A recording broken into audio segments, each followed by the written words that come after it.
നല്ല ടേസ്റ്റോടുകൂടി ഒരു ചിക്കൻ മന്തി വളരെ എളുപ്പത്തിൽ എങ്ങനെ ഉണ്ടാക്കാൻ നോക്കാം കേട്ടോ. അതിന് വേണ്ടിയിട്ട് ഞാൻ 3/4 കിലോ ചിക്കനാട്ടോ എടുത്തിട്ടുള്ളത്. അത് ഇത്രയും വലുപ്പത്തിലുള്ള പീസുകളാക്കിയിട്ടുണ്ട്. അപ്പോൾ അതിലേക്ക് വേണ്ട ഇൻഗ്രീഡിയൻസ് ഞാൻ 2 പട്ട, ഒരു 5-8 ഗ്രാമ്പു, ഒരു 8 ഏലക്ക, പിന്നെ ഒരു 3/4 ടേബിൾ സ്പൂൺ ചെറിയ ജീരകം, 1 ടേബിൾ സ്പൂൺ കുരുമുളകും എടുത്തിട്ടുണ്ട്. ഇനി നമുക്കൊന്ന് ക്രഷ് ചെയ്തിട്ടെടുക്കാം.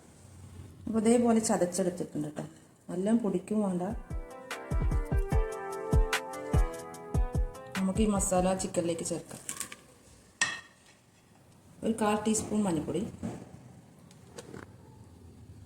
ഒരു ടേബിൾ സ്പൂൺ കാശ്മീരി ചില്ലി എടുത്തിട്ടുണ്ട് കേട്ടോ, കുറച്ച് കളർ കിട്ടാൻ വേണ്ടിയിട്ട്. എരിവും കമ്മിയായിരിക്കും, കളർ ഉണ്ടാവും.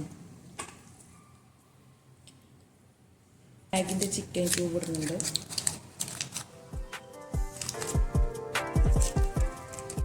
ഒരു 1/2 ടേബിൾ സ്പൂൺ ഉപ്പ് ഇടുന്നുണ്ട്. മാഗി ക്യൂബ് ഇട്ടത് കാരണം ഉപ്പ് കുറവാട്ടോ ഇട്ടിട്ടുള്ളത്. അതിലേക്ക് നമ്മളൊരു 1/2 കപ്പോളം സൺഫ്ലവർ ഓയിൽ ഒഴിക്കണം. എന്നിട്ട് നമുക്കിത് നന്നായിട്ടൊന്ന് മിക്സ് ചെയ്തെടുക്കാം.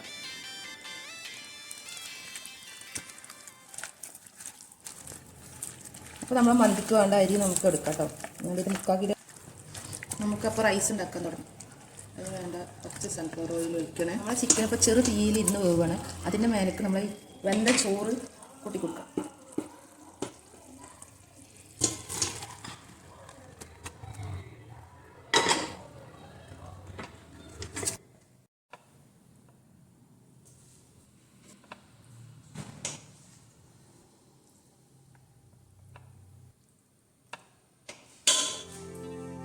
അപ്പോൾ എല്ലാവർക്കും മന്തി ഇഷ്ടപ്പെട്ടിട്ടുണ്ടെങ്കിൽ ഒന്ന് ലൈക്ക് ചെയ്യുക, ഒന്ന് ഷെയർ ചെയ്യുക.